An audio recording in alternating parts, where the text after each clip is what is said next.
우리가 진사 나누겠습니다. 잘 나오셨습니다. 은혜 받고 들어갑시다. 이 시간에는 마태복음 5장 4절 말씀 읽었습니다. 말씀의 제목은 애통하는 자의 복입니다. 애통하는 자의 복. 여러분은 지금까지 살아오면서 언제 가장 가슴 아파하면서 우셨습니까? 나에게 있던 돈이 없어져서요? 사랑하는 사람이 옆을 떠나서요? 여러분, 오늘은 예수님께서 말씀하신 행복한 사람의 조건 두 번째입니다. 어떤 사람이 행복하냐? 애통하는 사람이 행복하답니다. 애통하는 사람이 행복하대요. 아니, 애통하는 사람, 슬퍼하는 사람이 행복하다, 말이 됩니까? 근데 예수님이 그렇게 말씀하셔요. 슬퍼서 우는데 어떻게 복이 있을 수 있어요? 그런데 여기서 본문에서 예수님께서 말씀하시는 애통은요, 의미를 알아야 돼요. 나에게 있던 돈이 떠나가서 애통하는 게 아니에요. 나에게 있던 사랑하는 사람이 떠나가서 애통하는 게 아니에요. 그런 애통이 아니에요. 우리가 진짜 애통해야 하는 것은 오직 한 가지가 있습니다. 한 가지. 여러분, 우리에게는 창조자 하나님께서 저와 여러분에게 주신 하나님 나라 갈 수 있는 길이 있어요. 참길. 그런데 최초의 사람인 아담과 하와가 그 길을 잃어버렸습니다. 하나님의 말씀을 어기고 선악과를 따먹음으로 말미암아 그 길을 잃어버렸어요. 그랬기 때문에 그 이후 후손으로 태어나는 모든 인류는 그 참된 길을 잃고 방황하는 존재들이 됐습니다. 조금 전에 여러분들에게 기도 부탁을 드렸습니다마는 저희 어머님이 지금 뇌출혈 수술을 받고 계신데, 아들로서 이런 말씀을 드리면 좀 그렇지만 혹시라도 이렇게 수술을 받다가 돌아가셔도 헤어지는 것은 섭섭하지만 애통하진 않습니다. 그동안 고생하시고 힘들었던 육신을 벗고 이제 편하게 가시는 거니까 애통하지는 않아요. 여러분, 진짜 애통해야 될 게 뭔지 아십니까? 여러분의 부모, 여러분의 형제, 여러분의 자녀 중에 예수님을 구주로 영접하지 못한 그 사람이 애통해야 되는 거예요. 왜요? 참된 길을 잃어버리고 그냥 살고 있거든요. 여러분, 생명을 만났던 사람이 생명 대신 예수님을 잃어버린 애통, 진리를 만났던 사람이 진리 대신 예수님을 잃어버리는 애통, 이 생명 되시고 진리가 되시는 예수 그리스도를 잃어버린 애통이야말로 진짜 애통이에요. 그런데 이 애통하는 사람이 왜 복이 있다고 말씀하고 있느냐? 그 사람이 바로 하나님의 위로를 받을 수 있기 때문이라는 거예요.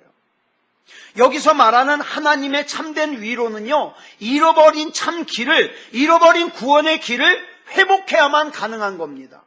무슨 뜻일까요? 여러분, 구약의 욥기를 보면 사탄이요, 어느 날 욥을 고난의 구렁텅이로 집어넣습니다. 이 당시 욥이라는 사람은요, 우리가 생각하는 복이라는 복은 다 받은 사람이에요. 재산도 많지요. 자녀도 10남매나 되지요. 복이란 복은 다 받은 사람이에요. 그런데 어느 날 이 욥의 인생에 먹구름이 몰려왔습니다. 사탄은 생각했어요. 이 먹구름이 욥을 쓸고 지나가면 욥은 분명히 항복할 거다. 그리고 자기가 믿는 하나님을 원망할 거다. 이 욥이 완벽하게 이 삶이 무너지기만 하면 욥은 하나님께 등을 돌릴 것이다. 마귀는 이렇게 기대했어요. 자, 보세요. 욥의 첫 번째 장을 보면 욥에게는요, 아들이 7명, 딸이 3명 있었어요. 10남매. 그리고 양이 7,000마리, 그 다음에 낙타가 3,000마리, 소가 500쌍, 나귀가 500마리. 굉장히 부자죠. 뿐만 아니라 종의 숫자는 헤아릴 수가 없어요. 헤아릴 수가. 이게 욥기의 출발점입니다. 그런데 어느 날 욥기를 가만히 보면 이 욥이 과연 이 사람이 고난 가운데서도 믿음이 변질되냐 변질되지 않느냐 그 사례를 연구하기 위한 대상이 됩니다. 그래서 욥이요 가지고 있던 것을 하나씩 다 잃어버립니다. 어느 날 강풍이 불어가지고 욥의 집을 무너뜨리는 바람에 자녀들 7남 3녀가 한 자리에서 다 죽어버려요. 그 다음에 어떡합니까? 막 그 자기가 기르는 가축들이요 빼앗기거나 벼락 맞아 죽거나 막 다 없어졌어요.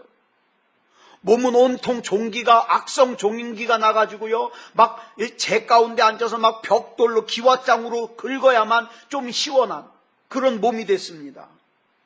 그 모습을 보고 어이가 없는 욥의 아내는 그래도 당신이 믿는 하나님 원망 안 할 거냐고, 당신이 믿는 하나님이 이렇게 만들었다고, 당신이 믿는 하나님 저주하고 각 죽어버리라고 저주하더니 집을 나가버렸습니다. 사탄은 기대했어요. 이제는 욥이 믿음을 버릴 것이다. 하나님을 저주할 것이다. 그럼 망가질 대로 망가진 삶을 그대로 방치하시는 하나님이 무슨 하나님이에요? 그죠? 우리 많은 사람들이 그렇게 생각해요. 내가 이렇게 어려운데도 나를 구해주지 않는 하나님이 무슨 하나님이냐고. 그런데요, 욥이 뜻밖의 고백을 합니다. 욥기 42장 5절을 보니까 이렇게 고백합니다. 시작. 내가 주께 대하여 귀로 듣기만 하였사오나 이제는 눈으로 주를 배움나이다.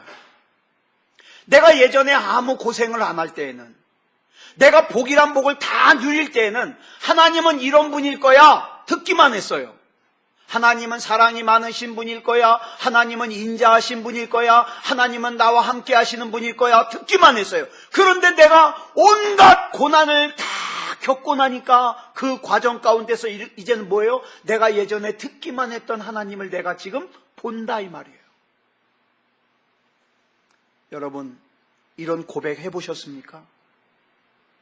여러분이 믿으시는 하나님 보셨습니까? 그냥 내가 필요한 대로 하나님이 내 필요한 것만 채워주면 되지 뭐. 여러분, 그거 믿음 아닙니다. 믿음이라고 착각하지 마세요. 욥의 이 고백에 사탄이요 어리둥절할 수밖에 없었어요.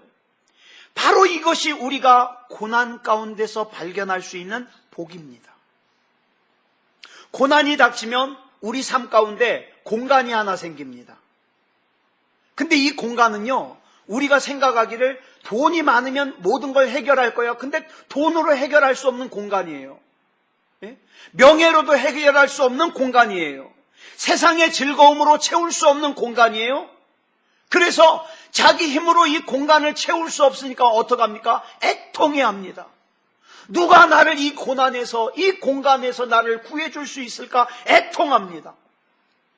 그래서 애통할 때에 고린도후서 1장 3절에 보니까 우리 하나님을 뭐라고 소개하냐면 모든 위로의 하나님이라고. 모든 위로의 하나님. 이 하나님이 위로해 주시는 그 위로를 받습니다. 위로를. 그래서 애통하는 자가 복이 있다는 거예요. 여러분, 유진 피터슨이라는 분이 쓴 메시지 성경 있죠?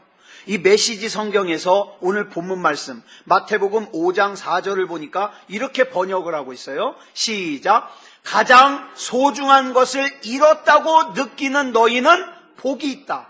그때야 너희는 가장 소중한 분의 품에 안길 수 있다. 이 말씀 이해가 가십니까? 내가 내 인생의 끝에 서 있다고 생각할 때 비로소 내가 하나님을 경험할 수 있는 거예요. 우린 살면서 어떻게 해서든지 고통을 피하려고 합니다. 그러다가 어쩔 수 없이 고통을 만나게 되면 최대한 빨리 이 고통에서 벗어나려고 합니다. 물론 여러분, 우리 하나님께서는 하나님께서 사랑하시는 저와 여러분이 고통당하는 거 원치 않으십니다. 우리 하나님은. 그럼에도 불구하고 그 하나님께서 때로는 우리에게 고통을 허락하시는 이유는 그 고통의 그늘 가운데 감추어져 있는 하나님의 복을 발견하길 원하시는 거예요. 그게 아니면 하나님 똑바로 못 믿으니까. 그게 아니면 자기 소견에 옳은 대로 사니까. 그죠? 여러분, 일본의 유명한 여류 작가인 미우라 아야코, 여러분 연세 드신 분들은 아마 다 거의 읽으셨을 텐데 그 드라마로도 유명하죠. 빙점. 이 빙점이라는 책을 쓴 미우라 아야코가 이런 말을 했습니다. 사람이 태어나서 죽을 때까지 부족함을 느끼지 못하고 살면, 나는 돈도 풍부해, 나는 사람도, 내가 사랑하는 사람들도 건강하게 내 옆에 다 있어, 그러면서 부족함을 느끼지 못하고 살면 그 사람은 절대로 올바른 사람으로 자랄 수 없다 그랬어요. 우리로 말하면 구원받기가 힘들다 이 말이에요. 그래서 하나님께서는 우리로 하여금 때때로 애통하게 하시는 거예요. 애통하게. 그런데 여기까지 애통은 외적인 영향 때문에 애통하는 건데, 또 다른 애통이 있는데, 더 중요한 건데, 내 내면의 죄로 인한 애통이 있어요. 내 내면의 죄로 인한 애통. 성경을 보면 여러분 법칙이 있습니다. 공식이 있어요. 죄 때문에 애통하면 그 다음엔 하나님의 복이 이어집니다. 이건 사람도 마찬가지고 가정도 마찬가지고 나라도 마찬가지예요. 여러분, 우리가 지금 이 나라 이 민족에서 필요한 것은 광화문에 가서 으쌰으쌰 하는 게 아니에요. 어쩌다가 이 나라 이 민족이 여기까지 왔는가? 우리가 제 가운데 앉아서 하나님 우리의 교만함을 용서해 주십시오. 하나님 우리 교회의 범죄함을 용서해 주십시오. 하나님 우리가 믿음다운 믿음이 되지 못함을 용서해 주십시오. 애통할 때에 이 나라가 회복될 수 있어요.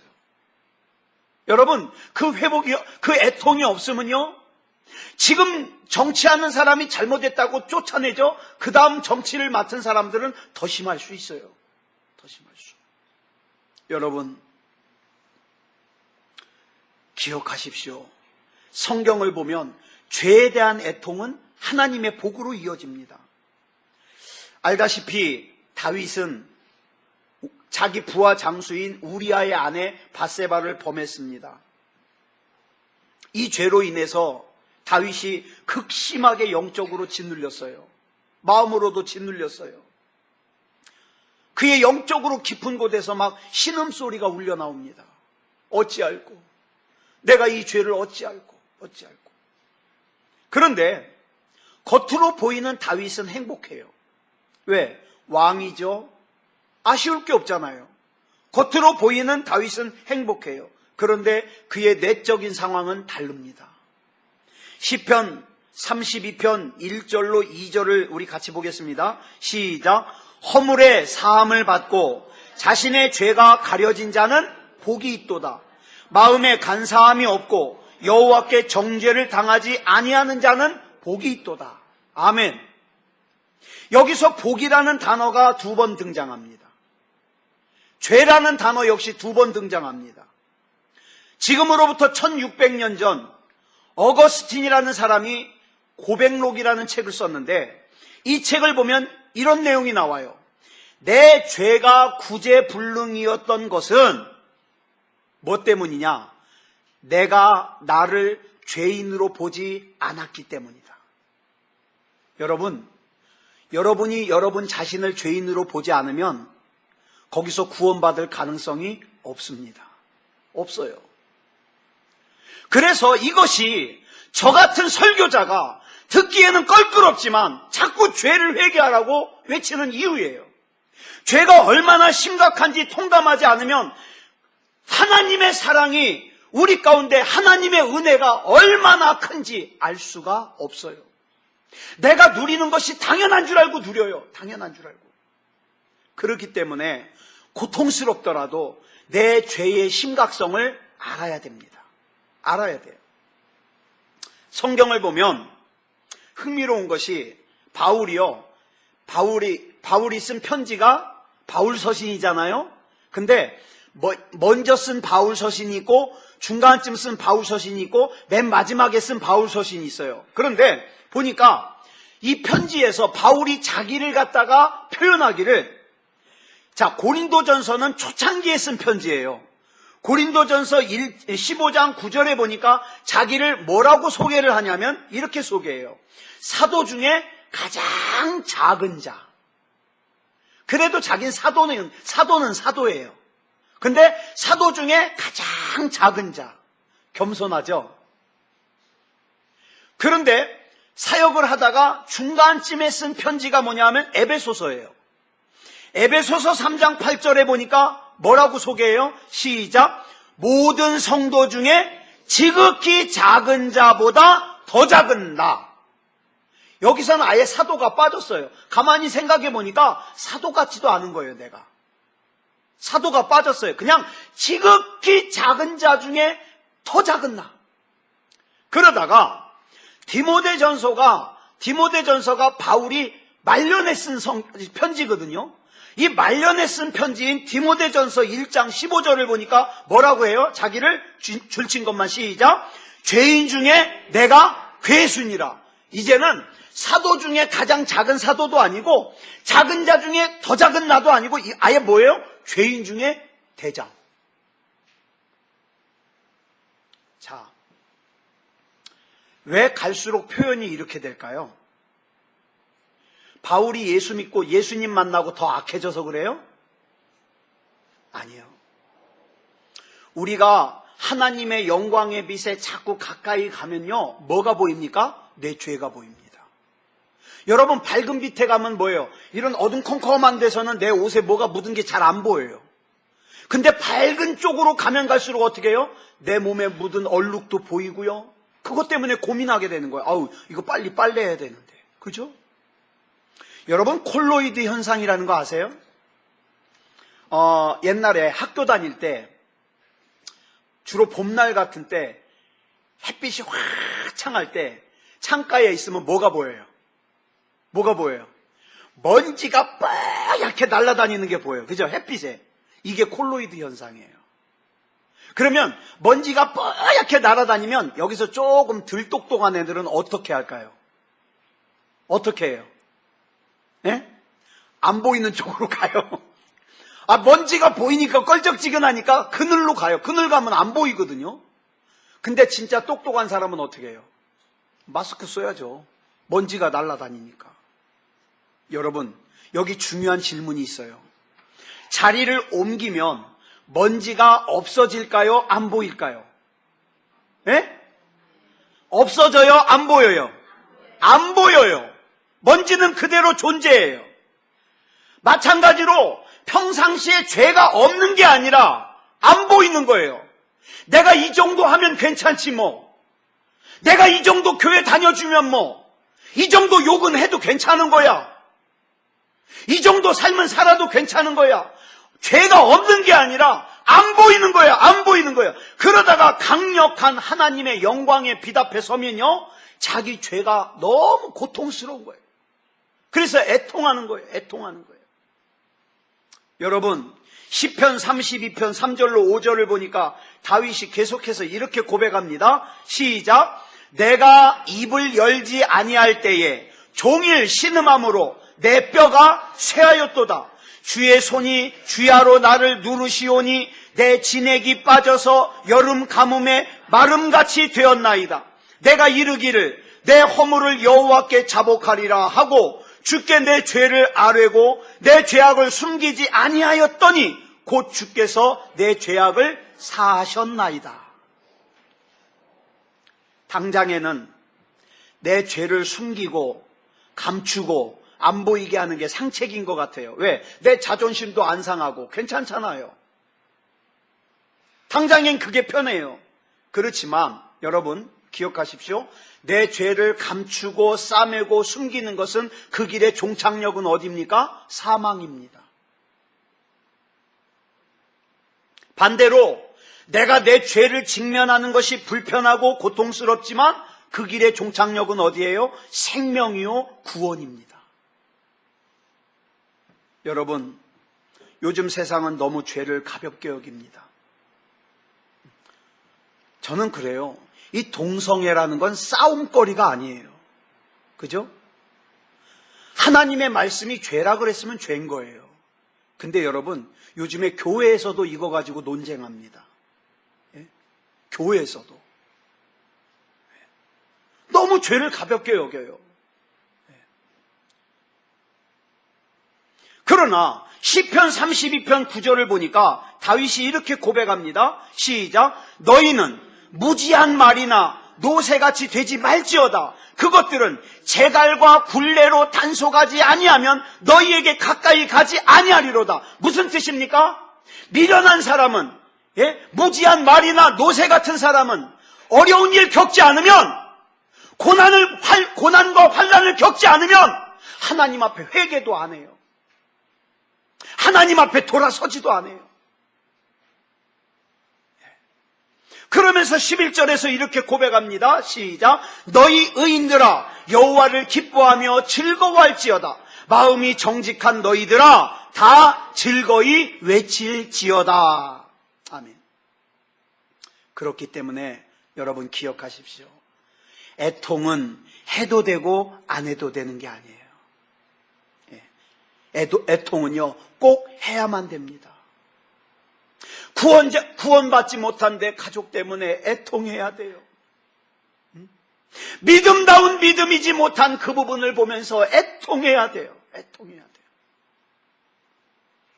그래서 애통은 우리가 하나님의 복을 받을 수 있는 열쇠라고 할 수 있어요. 왜냐? 야고보서 4장 8절로 10절을 보니까 이렇게 말씀하고 있어요. 시작. 하나님을 가까이 하라. 그리하면 너희를 가까이 하시리라. 죄인들아 손을 깨끗이 하라. 두 마음을 품은 자들아 마음을 성결하게 하라. 슬퍼하며 애통하며 울지어다. 너희 웃음을 애통으로 너희 즐거움을 근심으로 바꿀지어다. 주 앞에서 낮추라. 그리하면 주께서 너희를 높이시리라. 아멘. 여러분, 우리가 우리 스스로를, 우리 자신을 높이지 마세요. 하나님이 높여주시는 길을 가야 됩니다. 우리 아까 찬양했죠. 내가 있고 하나님이 없으면 나는 없습니다. 그러나 내가 없고 하나님이 같이 계시면 나는 있습니다. 나는 있습니다. 근데 여러분, 이 회개와 애통은 절대 쉽지 않아요. 그러니까 불편하니까 어떻게 해요? 눈 딱 감고 없는 것처럼 살아요. 뭐하러 일부러 불편한 거 찾아다녀? 뭐하러 일부러 어려운 거 찾아다녀? 내가 눈만 한번 꾹 감으면 편한 걸. 편한 게 아니에요. 구약에 보면은 이스라엘의 전통 중에 회개의 애통 기간이 있어요. 이 기간이 주로 7일에서 약 30일 동안 이어지는 이 기간에는요, 공동체가 전부 하나님 앞에 회개하면서 내가 누군가에게 잘못한 거 있으면 어떡합니까? 용서를 구합니다. 때로는 애통하는 마음을 몸으로 표현하기 위해서 삼배 옷을 갖다가 입고서 찢어요. 이게 뭘 상징합니까? 내 마음을 찢는 거예요. 옷을 막 푹 찢어요. 주여, 내 마음을 이렇게 찢습니다. 나의 애통함을 받아주시옵소서. 나를 용서해 주시옵소서. 내 마음대로 산 것을 용서해 주십시오. 막 애통해요. 애통해요. 그렇게 그들이 자신의 끝에 이르렀음을 눈에 보이는 모습으로 삼배 옷을 찢는 거예요. 여러분, 애통은 하나님과 나 사이에 느끼는 슬픔이에요. 슬픔. 그리고 이것이 눈물로 표현됩니다. 지금으로부터 약 400년 전의 설교자인 이 토마스 왓슨이라는 목사님이 있어요. 굉장한 설교자예요. 그런데 이분이 이런 설교 중에 이런 말씀을 했습니다. 눈물은 하나님의 마음을 녹이고 그분의 손을 묶는다. 무슨 뜻일까요? 여러분, 누군가 나에게 잘못을 했을 때 어떻게 해요? 그 사람에 대해서 마음이 냉랭해져요. 그래, 네 맘대로 그래 봐라. 그리고 어떻게 합니까? 그 사람을 향해서 주던 손을 갖다가 어떻게 해요? 묶어버려. 그 사람을 갖다가 어떻게 해요? 어떻게든지 벌 주려는 이 손이 이렇게 움직이는 거예요. 그런데 이 토마스 왓슨 목사님 뭐라는 거예요? 눈물이 내 죄 때문에 나를 향하여서 차갑게 얼어버린 하나님의 마음을 녹이고 그 다음에 나를 징계하고 벌을 주려고 하는 하나님의 손을 묶는다 이 말이에요. 묶는다. 근데요, 이 토마스 왓슨 목사님 이 당시의 설교는요, 요즘 우리가 좋아하는 설교하고는 거리가 멀어요. 이런 분들의 설교는 주로 우리가 뭐라고 표현하냐? 청교도인들이라고 그래요. 청교도 설교. 예를 들어서 그 영국에서 있던 사람들이 미국으로 건너가가지고 정말 하나님 말씀대로만 살려고 했던 그 청교도인들. 하나님 제일주의. 근데 요즘에 어떤 설교 좋아해요? 웃기는 설교 좋아해요. 그죠? 장경동 목사님 설교 중에 웃기면 좋아해요. 김문훈 목사님 설교 중에 웃기면 참 좋아해요. 이거 참 재밌네. 그죠? 근데 여러분, 중요한 거 하나 말씀드릴게요. 성경을 보면요, 하나님 말씀을 들을 때 웃었다는 내용이 한 번도 안 나와요. 누가 하나님 말씀 들을 때 웃었어요? 하나님 말씀 들을 때는 애통해야 되는 거예요. 예? 애통해야 된다. 그 애통만이 하나님이 주시는 온전한 기쁨으로 가는 길이에요. 다윗을 이스라엘 역사상 가장 위대한 왕이라 그러는데, 가장 천한 직업인 목동 출신이었던 다윗이 이렇게 이스라엘의 가장 위대한 왕이 될 수 있었던 이유를 성경에서 찾아보니까, 여러분, 왕치고 이렇게 많이 운 왕이 없어요. 다윗은 툭하면 울어요. 심지어는 자기를 죽이려고 10년 동안 쫓아다녔던 사울왕이 죽었다는데 울어요. 또 사울왕과 함께 자기를 죽이려고 쫓아다녔던 아브넬이라고 하는 장군이 죽었다고 울어요. 나 같으면 속 시원하다고 웃을 것 같아요. 그놈 쌩통이다. 그렇게 살더니 막 그럴 것 같은데 다윗이 울어요. 자기 친구 요나단이 죽었다는 소리를 듣고 울어요. 다윗이 쓴 시편 42편 3절을 보니까 뭐라 그럽니까? 시작. 사람들이 종일 내게 하는 말이 내 하나님이 어디 있느냐 하오니 내 눈물이 주야로 내 음식이 되었도다. 주변에 있는 사람들이 비아냥거리기를, 네가 믿는 하나님이 진짜 살아있다면 네가 이렇게 가난할 수 있냐? 네가 이렇게 어려움 당할 수 있냐? 그 말을 들을 때 또 울어요. 또한 시편 56편 8절을 보니까 이렇게 고백해요. 줄친 것만 시작. 나의 눈물을 주의 병에 담으소서. 여러분, 왜 나의 눈물을 주의 병에 담으라 그랬을까요? 뭐 때문에? 기억해달라고. 하나님, 지금 내가 흘리는 이 눈물은 무의미한 눈물이 아니라 애통하는 눈물입니다. 나의 이 눈물을 기억해 주십시오. 근데 묘한 것이, 이렇게 눈물이 있는 기도를 하고 나면 반드시 따라오는 게 있어요. 하나님의 위로와 회복과 능력이 나타납니다. 여러분, 하나님 앞에 기도하면서 언제 눈물을 흘려보셨습니까? 하나님께서 여러분에게 기억해 주실 만한 눈물 언제 흘려보셨습니까? 그 눈물이 없으면 하나님의 위로가 없어요. 선지자 중에 눈물의 선지자라고 불리는 예레미야가 있습니다. 예레미야.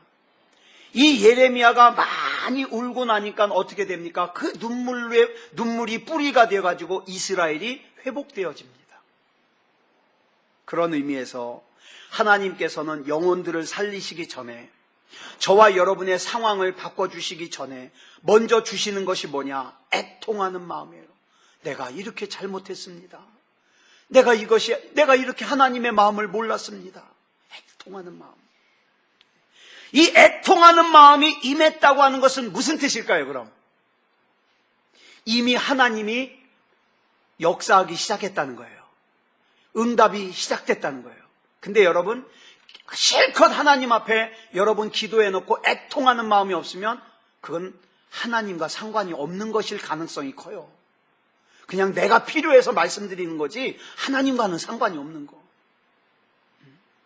그러므로 애통하는 마음이 임했다고 하는 것은 하나님의 위로와 하나님이 주시는 회복과 하나님의 능력이 지금 임하고 있는 전조 현상이라고 보면 거의 틀림이 없어요.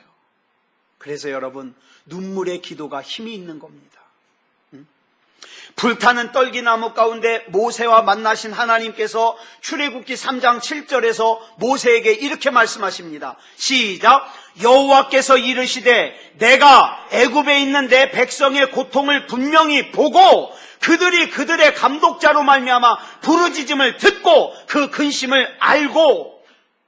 여러분, 이스라엘 백성들이 하나님 앞에서 눈물을 흘리면서 간절히 기도했더니 하나님께서 이스라엘 백성을 붙들고 있는 애굽을 무너뜨리는 일을 시작하시더라. 우리는 종종 이렇게 질문합니다.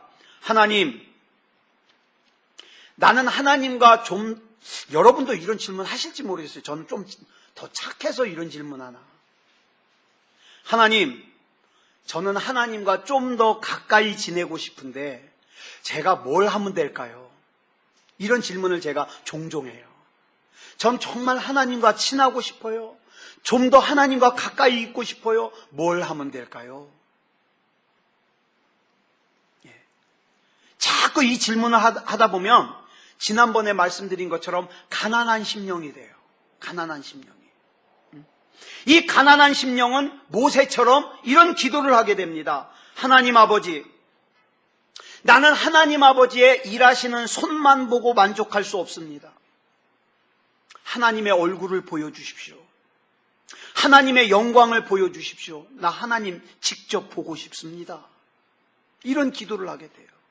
그러면 하나님이 모세에게 대답하셨던 것처럼 이렇게 대답하시겠죠? 모세야, 내가 너에게 홍해 갈라줬잖아. 내가 바로를 무너뜨릴 때 10가지 재앙 보여줬잖아. 그거면 되지. 뭘 나를 직접 보려 그러냐? 그랬더니 모세가 뭐라고 대답하는지 아세요? 예, 하나님, 제가 똑똑히 봤습니다. 그런데 하나님, 저는 그런 기적보다 저는 하나님을 더 원합니다. 누가 이렇게 기도하시겠습니까?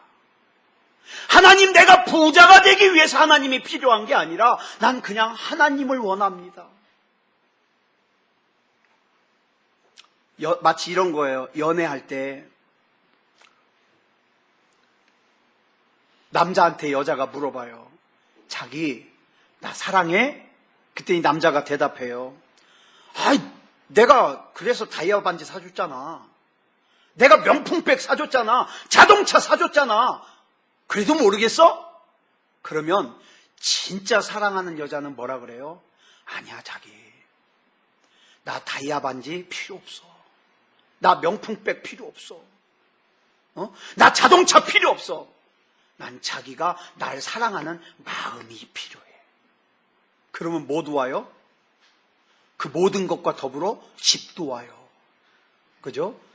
남편의 통장도 맡겨요. 통장도.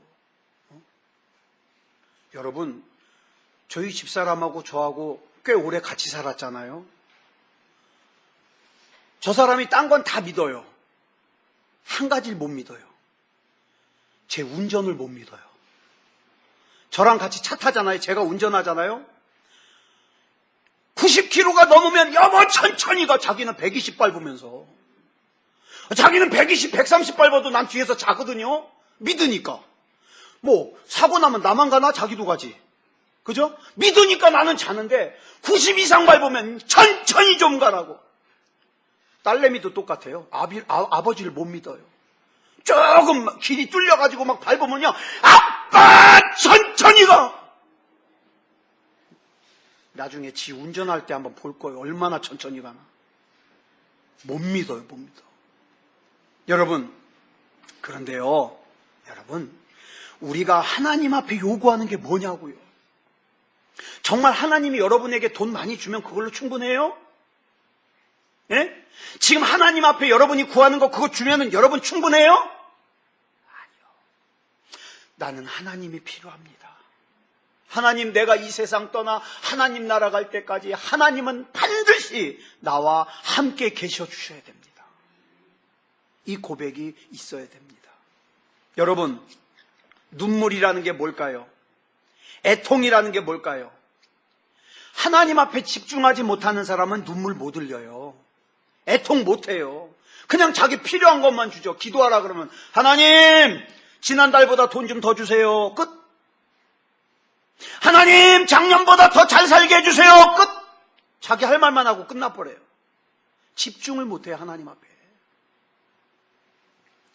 집중한다는 건 또 뭐예요? 사랑이 있다는 뜻이에요. 하나님을 사랑한다. 여러분 질문 하나 드릴게요. 우리 부부가 같이 있는 분은 한번 속으로 대답하세요. 겉으로 대답하면 부부싸움 나니까. 우리 집에서는 남편이 죄를 더 많이 짓습니까? 아내가 죄를 더 많이 짓습니까? 예? 답하셨어요? 자, 그러면 여러분 집안에서는 부모가 죄를 많이 짓습니까? 자식놈들이 죄를 더 많이 짓습니까? 답했죠? 요거 잘 체크해 놓으세요. 이제 좀 줄일게요. 범위를 좀 줄일게요. 우리 집에서는 누구만 정신 차리면 우리 집안이 복받을 것 같습니까? 답했죠? 여러분 대답하지 말라니까 왜 눈으로 다 얘기를 해요? 다 보이는데? 눈으로 말씀하시는 게 다 들려요. 막 이상하다. 다 들려요. 다 들려. 자, 그러면 성경 말씀 한 군데를 제가 알려드릴게요. 출애굽기 17장을 보면 모세가 산 위에서 손을 들고 기도하고 산 아래에서는 여호수아가 장정들을 데리고 나가서 싸우는 내용이 나와요. 자, 만약에 이 싸움에서 여호수아가 졌다면, 여러분 답해보세요.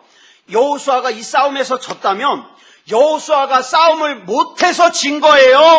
모세가 기도하는 손을 내려서 진 거예요? 성경에 나오잖아요. 예? 기도하는 모세의 손이 내려와서 진 거예요.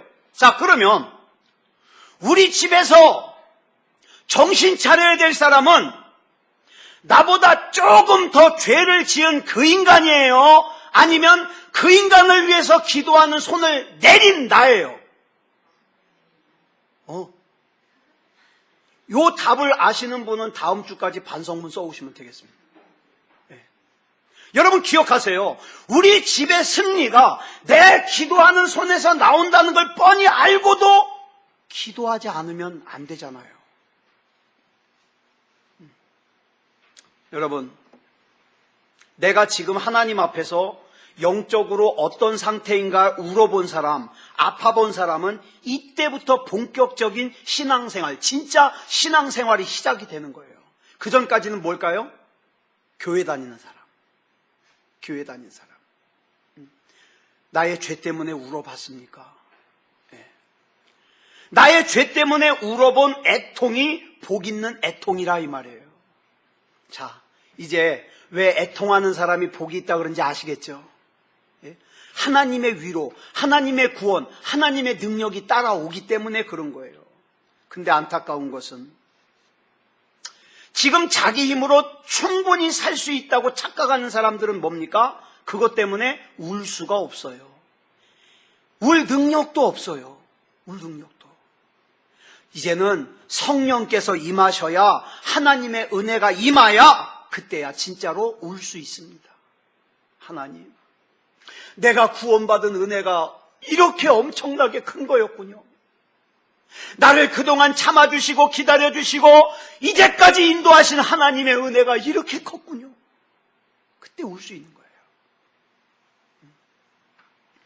근데 우리가 우리 힘으로 이게 잘 안 되니까 하나님께서 때로는 어떻게 합니까? 다른 문제를 가지고 울게 만들어요. 처음에 다른 문제를 가지고 울게 만들다 보니까 이것이 점점 어떻게 변해가요? 내 죄가 생각나서, 기도하다 보니까 내 죄가 생각이 나서 울다가 보니까 어떻게 해요? 애통하게 되고 하나님 앞에 나아가게 되더라 이 말이에요.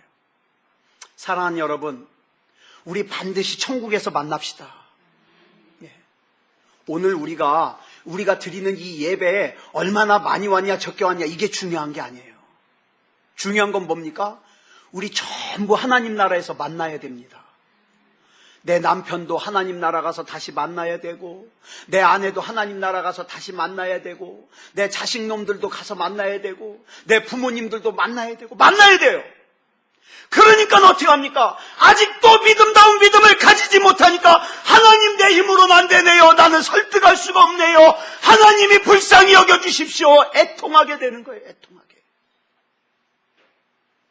목사한테 잘 보이려고 예배 드리는 거 아니에요. 같이 하나님 나라 가려고. 같이. 자, 이렇게 하나님 나라 같이 갈 수 있는 저와 여러분이 되기를 그리스도 예수님의 이름으로 축복합니다. 기도하겠습니다.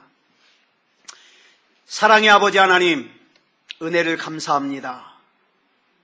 하나님의 은혜 가운데 인도해 주셔서 우리가 오늘 예수님이 말씀하신 행복한 사람의 두 번째 조건을 살폈습니다.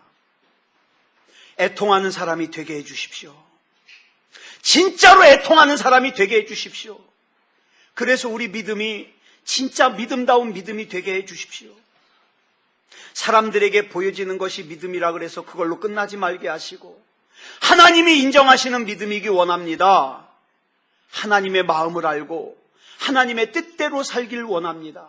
그래서 나중에 하나님 나라에서 한 사람도 빠짐없이 우리는 물론이거니와 우리 가족들도 부모, 형제도 다 만날 수 있도록 인도해 주시옵소서. 모든 것을 우리 주님 앞에 맡겨드리오며 그리스도 예수님의 이름으로 간절히 기도드려 싸움나이다. 아멘.